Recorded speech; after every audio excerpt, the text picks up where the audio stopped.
kita akan membahas tentang penerapan Pancasila dari masa ke masa.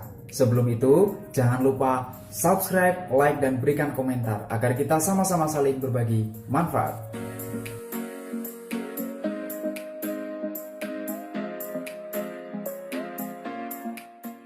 Penerapan Pancasila dari masa ke masa, kita awali dari masa awal kemerdekaan. Masalah yang pertama adalah pemberontakan PKI di Madiun pada tanggal 18 September 1948. Yang kedua adalah dengan adanya DITII atau Darul Islam Tentara Islam Indonesia, didirikan oleh Sekar Maji Marijan Kartosuwiryo, ditandai dengan didirikannya Negara Islam Indonesia tanggal 7 Agustus 1949. Gerakan ini berhasil diberhentikan atau berhasil ditumbas oleh pemerintah Indonesia pada tanggal 4 Juni 1962. Tak sampai di situ, pada tanggal 25 April 1950, Christian Robert Stephen Smokill mendirikan RMS atau Republik Maluku Selatan. Pulau-pulaunya terbesar di Seram, Ambon, dan Buru. Gerakan ini meskipun telah dikalahkan oleh militer Indonesia pada November 1950, akan tetapi konflik di sana masih terjadi sampai dengan Desember 1963. Yang keempat adalah PRRI atau Permesta, dipimpin oleh Syarifuddin Prawira Negara dan Vince Samuel pada tahun 1957-1958. Daerah kekuasaan mereka tersebar di Sumatera dan Sulawesi. Yang kelima adalah APRA atau Angkatan Perang Ratu Adil yang dipimpin oleh Raymond Westerling.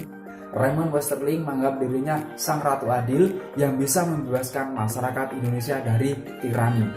Yang kedua adalah masa Orde Lama. Dalam masa Orde Lama atau biasa dikenal dengan demokrasi terpimpin, terdapat penyimpangan terhadap Undang-Undang Dasar 1945, yaitu dengan dikeluarkannya Dekret Presiden 5 Juli 1959 oleh Presiden Soekarno, yang isinya adalah menetapkan Presiden Soekarno sebagai presiden seumur hidup.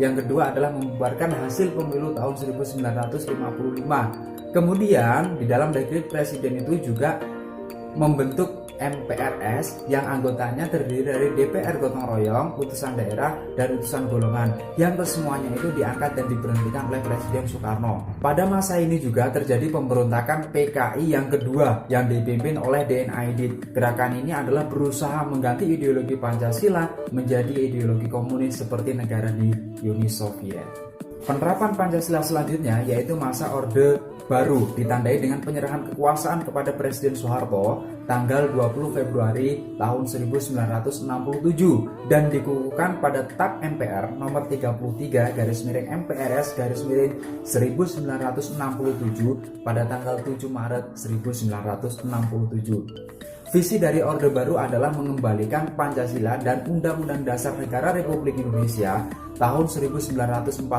secara murni dan konsekuen. Ternyata pada masa Orde Baru ada kelemahan di dalamnya, yaitu Presiden sebagai kontrol terhadap lembaga suprastruktur politik, serta juga sebagai kontrol terhadap infrastruktur politik, di mana terdapat 3 partai politik yang ada pada masa Orde Baru. Kebebasan pers juga dibatasi, orang menyatakan pendapat juga dibatasi. Dari uraian ini kita tahu bahwa pada masa Orde Baru terdapat pasang surut dalam penerapan Pancasila menjadi murni dan konsekuen. Penerapan Pancasila pada masa reformasi dimulai dari dilantiknya B.J. Habibie, dilanjutkan dengan Presiden Abdurrahman Wahid, Megawati, Susilo Bambang Yudhoyono, hingga sampai saat ini Presiden Joko Widodo. Tantangan dalam masa reformasi dalam penerapan Pancasila sebagai dasar negara adalah pada masa reformasi ini orang diberikan kebebasan, bebas berbicara, bebas berorganisasi, bebas berekspresi, dan sebagainya. Dari kebebasan-kebebasan tersebut terdapat beberapa dampak negatif, yaitu penyalahgunaan narkoba, pergaulan bebas, minuman keras, dan pergaulan-pergaulan yang lainnya.